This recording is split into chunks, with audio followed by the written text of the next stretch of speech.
ኃጢአት ተሰቅሏል ብለህ ግን እንድትመልስ አልፈልግም። ለኔ ታል አይደል ለኃጢአታችን ተሰቅሏል ብለህ እንደ እምነትህ ክርስቲያን እንደመሆነ መጠን ተናግረህ ሳይሆን ደግሞ ይሄንን ለእኔ ያደረግከውን አመለካከትህን ነው። ለእኔ ኃጢአቴ ተሰቅሎልኛል ብሎ እማምነው እኔ ደደብ አይደለም። ታል አይደል አንተ ደደብ አይደለም፣ ሰው ነህ፣ አከብራለሁ። እንደሰው ጥያቄ ልጠይቅህ። እሺ ጥያቄ ልጠይቅህ። እሺ ጥያቄ ምንድን ነው? የኔ ጥያቄ ምንድን ነው? ነቢያቶች ለምንድን ነው ያስፈለጉት? ነቢያቶች ለምንድን ነው ያስፈለጓችሁ እናንተ? ማለት ምንድነው መነሻ ሀሳቤ? ኦኬ መጀመሪያ በእናንተ አላህ አዳምና ሔዋንን ወይ ደግሞ አደምና ሔዋንን ከፈጠረ በኋላ ኃጢአት ሰርተዋል አይደል? ማለት አልታዘዙም፣ ግን እዛው እንደማራቸው ይናገራል። በእናንተ እምነት እንደዛ ነው። እዛው ከተማሩ ምህረት እዛው ከወረደላቸውና ምህረት ካደረገላቸው ከዛ በኋላ ላለው ህዝብ ነቢያቶች ምንን በማስመልከት ነው የሚመጡትና በእናንተ እምነት ምንን ለመፍጠር ነው? ስለ አምላክ ለማስተማር ነው? አንዱን አምላክ በብቸኝነት እንዴት ማምለክ እንዳለብን ሊያስተምሩን ዘንድ። ኦኬ መጀመሪያ አዳምና ሔዋንን በምንድን ነበር የሚያገኛቸው? እንዴት ነበር ያወቁት? ወይ ህብረታቸው ምንድን ነበር ከአላህ ጋር? ታዲያ ልክ እነሱን እንደሚያናግር እናንተን ለምን አያናግራችሁ? የግዴታ እኛን ማናገር ሳይሆን ከመካከላችን አንድ ነቢይ የሚባልን አንስቶ ያናግረናል። በዚያ መልኩ ነው። ሆይ ለምን ነቢያት ለምን አስፈለጉ? ይቅር አላላችሁ? ይቅር ብሏችኋል እኮ። ኃጢአት የለብንም ብላችሁ ነው የምታምኑታ? አንዴ ኃጢአት የለብንም ብለን ምናምንም ሰው ኃጢአት ላይ ሊወድቅ ይችላል። ከዚያ ከኃጢአቱ ምህረት የሚያገኝበትን መንገድ እሱን ኃጢአት አይደለም። ኦሪጂናል ሲን ለማሱ ሰው በዕለት ተዕለት የሚሰራውን ኃጢአት አይደለም ያልኩት። ኦሪጂናል ሲን የሚባለውን ሲን አዳምና ሔዋን የሰሩትን ይቅር ብሏል። ታዲያ ይቅር ካላችሁ ታዲያ ቀጥታ እናንተን እኮ ማናገርና ማግኘት ይችላል ማለት ነው። ኦሪጂናል ሲን የለባችሁም። በእናንተና በሱ መካከል ሰዎች ገብተው ይቅር ብሏችሁ አይደለ ወይ? እኔ ነኝ እንጂ ያልኩት እኔ ነኝ እንጂ ያልኩት ይለኛል። አንተ ነህ እንዴ ስለ አምላክ ህግና ስርዓት? ጥያቄ እኮ ነው የምጠይቀው እኮ እንደምትቆጣው ብራዘር እኮ ተሳስተሃለሽ። እሺ አምላክ ከእኛ መካከል አንድ ነቢያት የሚባሉን አስነስቶ በእነርሱ በኩል ያናግራል። እንደዚያ ነው የሚያደርገው። በአንተ አምላክ ያናግርሃል አሁን በቀጥታ? እኛ ጋማ ምክንያት አለው፣ እሱን እነግርሃለሁ ለምን እንደዛ እንደሆነ። ካህናት አምላክ ያናግርሃል በቀጥታ? አምላክ ያናግርሃል? አሁን ባለው ሁኔታ በልጁ በክርስቶስ ኢየሱስ በተደረገው ቤዛነት በማንም ሳይሆን ራሱ አምላክ በቀጥታ ያናግርሃል። አስተምሮን እኮ ነው የምነግርህ እንጂ አሁን ስለ ትምህርቱማ እኔ ብነግርህ እሱን አልገባም። በቀጥታ ያናግርሃል ወይ? መሰረታዊ ነገር ላይ እኮ ነው ውሱ እያወራሁት ያለሁት። የጠየቅኩህም እኮ መሰረታዊ ጥያቄ ነው እንጂ እኮ ይሄ ጀስት የኔና አንተ ፐርሰናል ጥያቄ እኮ አይደለም። አምላክ በቀጥታ ያናግርሃል ወይ ደስ ያናግርሃል? ያናግርሃል አሁን ማለት እንደ መንፈሳዊ ቅርበትክ ያናግራል። ድምፅ ልትሰማ ትችላለህ። በእኛ በክርስቲያን በመንፈሳዊ እንትን እንደዛ ነው። ድምፅ ከአምላክ ልትሰማ ትችላለህ። ራእይ ልታይ ትችላለህ። አብ ያናግራል አይደለም? አንተ የኔ ጥያቄ እኮ አልመለስክልኝም። እኔ ግን ለመመለስ እየሞከርኩ እኮ ነው፣ ቢያንስ በራሴ እምነት። አብ ያናግርሃል ወይ? አዎ አምላክ ያናግረኛል ብለሃል። አሁን አብ ያናግርሃል?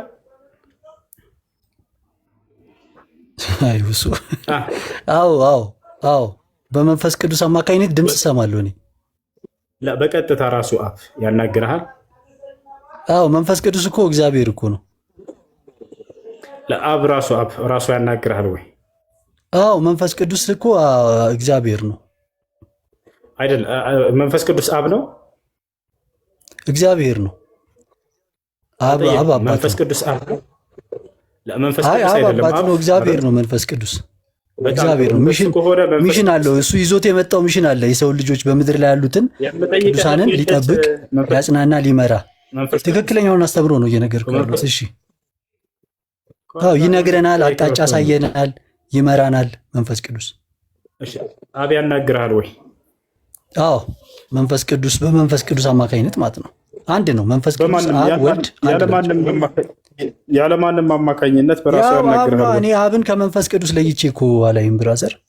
መንፈስ ቅዱስ ማለት እግዚአብሔር ነው። እኔም ጠይቀህ በቃ እንደዛ ከሆነ እንትን ሆት እየሆንክ ነው የምትሄዱ ያለበዛ። እኔ ቅድም የጠየቅኩን ጥያቄ መልስልኝ። አንተ በራስህ ያነሳኸውን ነው እኮ አብ በቀጥታ እኮ እኔ ጠይቄህ እኮ አልመለስክልኝም እኮ። እኔ እኮ ታዝዤ እኮ እየመለስኩልህ ነው እኮ እሱ እያዳመጥኩ ነው። መልስልኝ እንጂ አንተ መጀመሪያ። እሺ ጠይቄህ እኮ አልመለስክልኝም። እሺ ኪነ ጥበብ ጥያቄ አለ? ኪነ ጥበብ አለ?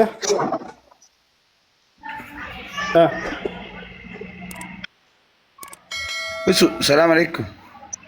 እሺ እሺ ከእነዚህ ሰዎች ጋር ለምን ጊዜ ታቃጥላለህ? እነዚህ እኮ አውቆ ነው በቃ። ስለዚህ ጨለምተኞች ስለሆነ ለምን ጊዜ ታቃጥላለህ አንተ?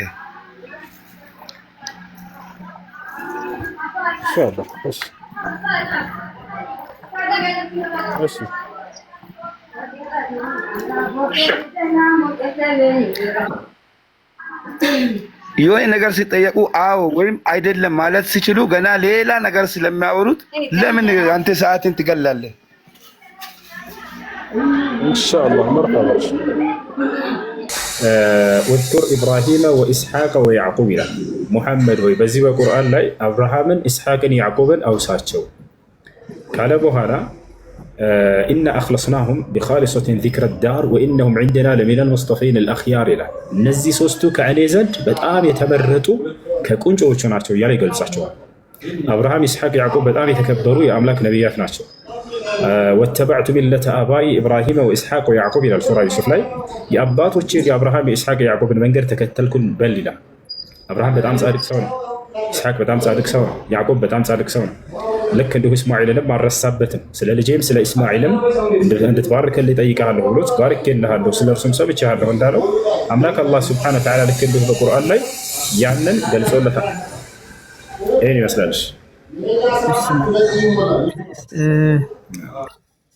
እዚያ ላይ እንትን እንደሚለው አሁን አጋር የተባለች እንትን ከሳራ ጋር በሆነ እንትን ባለመስማማት ወይም ደግሞ አንደኛዋን በማቅለል ምክንያት ኢስማኤልን ከአጋር ጋር ወደ ፋራን የምትባል ቦታ ላይ እንደሄዱ ነው የሚገልጸው። አንተ ደግሞ ያን ጊዜ እንደነገርከኝ ወደ መካ እንደሸኘው ነው የነገርከኝ ኢብራሂምን። እዚህ ላይ እስኪ መካ ነች። ፋራን የእስማኤል ያረፈበት ቦታ ነው። ወደ ፋራን ወሰደው። ፋራን ማን እንደሆነ ባጭሩ እስኪ እንመልከት። አርድ ፋራን ማን ትባላለች የሚለውን እስኪ ማፕ ላይ ማየት ትችላላችሁ። ይሄን ነገር እንመልከተው። ማሂ አርድ ፋራን የቅድሙን ላሳያችሁ ነበር። ዲቃላ ገነት አይገባም የሚለው ውሸት እንደሆነ ላሳያችሁ አዘጋጅቼላችሁ ነበር። ልጁ ቀረ። አንድ ይሄንን ላሳያችሁ ወይስ አንድ ፋራንን ልጨርስላችሁ? ያውና ይህ ሐዲስ ሰሞኑን እያንሸራሸሩት ያለ ሐዲስ ነው። ሐዲስ ላ የድኹሉ ልጀነት ወለድ ዛኒያ የዝሙት ልጅ ወይንም ዲቃላ ገነት አይገባም የሚለው ሐዲስ መዕሉሉን ላ የሱሕ። ይህ ትክክለኛ ያልሆነ ሐዲስ ነው። ወእን ኩል ጠሩቅህ ላ ተኽሉ ምን ضዕፍን ዛሂር ወላ የሱሕ ልእሕትጃጅ ቢሃዛ ልሐዲስ ወነሕዊሂ ፊ ምስሊ ሃዚሂ ልመስአለት ልከቢራ ወላ የልዘም ለሃ ተእዊል ፈኢነሁ ፈርዕ ዐን አተስሒሕ። እዚህ ضዒፍ የሆነ ሐዲስ ነው፣ ውሸት የሆነ ሐዲስ ነው።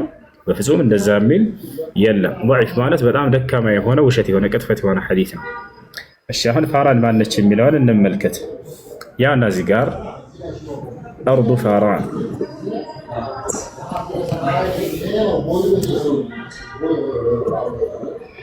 ማሂ አርዱ ፋራን ፋራን ማን እንደሆነች እንመለከታለን።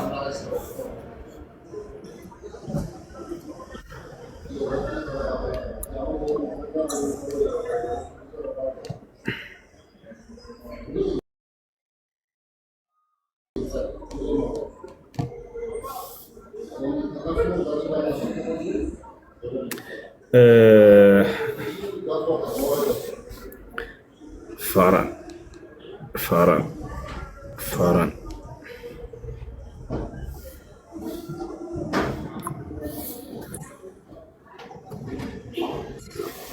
እዚህ ጋር ያውና ተመልከቱ። ወደ አማርኛ እንቀይረው ይታያል።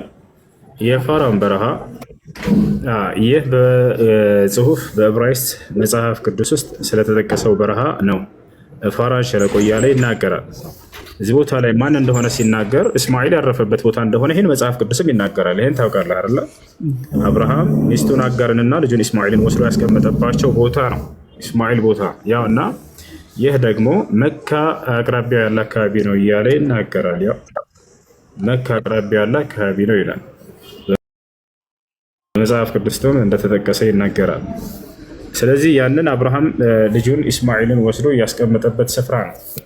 ገብተዋል። አላህ ይህን በቃል በቁርአን ላይ አብርሃምን ልጅህን እስማኤልን እና ሚስትህን አጋርን ወደ መካ ወስዳ አስቀምጥ እንዳለው ቃል በቃል በቁርአን ላይ ይናገራል። በተከበረው ቤቴ ስር ሂድና ልጅህን አስቀምጥ። ወስዶ የታስቀመጠው ከዕባ ስር ወስዶ አስቀመጠው። ቀጥታ እዚያ ነው። ሲቀጥል ይሄ ቀንታባት ተጣልተው ሳራ አባርልኝ ብላ ምናምን የሚለው ይህ በፍጹም ለነቢያት ሚስቶች የሚስማማ የሆነ ንግግር አይደለም።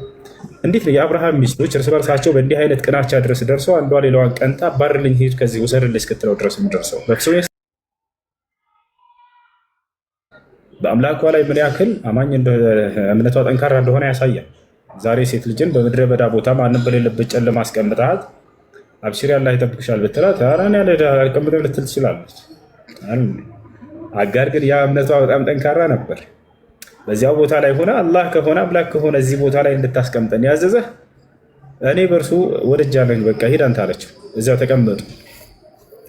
በዛ ሁኔታ ላይ ሳሉ ይዞላት የመጣው ምግብ አብርሃም ያቺ ምግብ አለቀች። የሚበላም የሚጠጣም ሁሉ ጨረሰች። ማንም በዚህ አካባቢ ሰውም የለም። ብቻዋን ነች። ልጁን ይዛው እዛ ቦታ ላይ ተቀምጣ ማለት ነው። በዛ ሁኔታ ላይ ሳለች ከመካ አቅራቢያ ከፊት ለፊት ትታያለች። ሁለት ተራራዎች አሉ፣ ሶፋ እና መርዋ ተብለው ተጠርተዋል። በእነዚያ ተራራዎች ላይ ሄዳ ከጫፍ ሰዎች ይመጡ እንደሆን ብላ ምግብ ወይንም መጠጥ ወይንም ውሃ ይሰጡኝ ይሆን ብላ በቃ እንደ አሻግራ ታያለች። ማንንም አላገኘች። ከዚህኛው ወደዚችኛዋ ተራራ ቶሎ እየፈጠነች እየሮጠች ትሄዳለች። አሁንም በዚያ ስትሄድ አላገኘች። ልክ 7 ጊዜ ያንን ከተመላለሰች በኋላ በሰባተኛው መልአኩ ገብርኤል ከአላህ ዘንድ ተልኮ መጣላት አሉ ነቢ ሰለላሁ ዐለይሂ ወሰለም ሲናገሩ። ከአላህ ተልኮ መጥቶ መልአኩ ጅብሪል ከዚያ አጽናናት፣ አብሽሪ አይዞሽ አላት። ከዚያም በኋላ ምድሩን መታ አደረገና ውሃ እንዲወጣላት አደረገ። ያንንም ውሃ ሄዳ መሰብሰብ ጀመረች። ዙም ትል ነበር። ያኔ ተጀማዕ ማለት ነው። ተሰብሰብ ፈሶ የሚያልቅ ነገር መስሏት ነበር። ነገር ግን አላወቀችም እንጂ እስከ ዘመኑ ፍጻሜ ድረስ የተባረከ ውሃ በዚያ በታላቅ መልአክ አማካኝነት እየወጣላት ነው። ገብታቸዋል። ያንም ከዚያ በኋላ ምግብም እዚያ አስገኘላት፣ አጽናናት፣ አብሽሪ ብሎ ሄደ መልአኩ ተመልሶ። ያ ውሃ እስካሁን ድረስ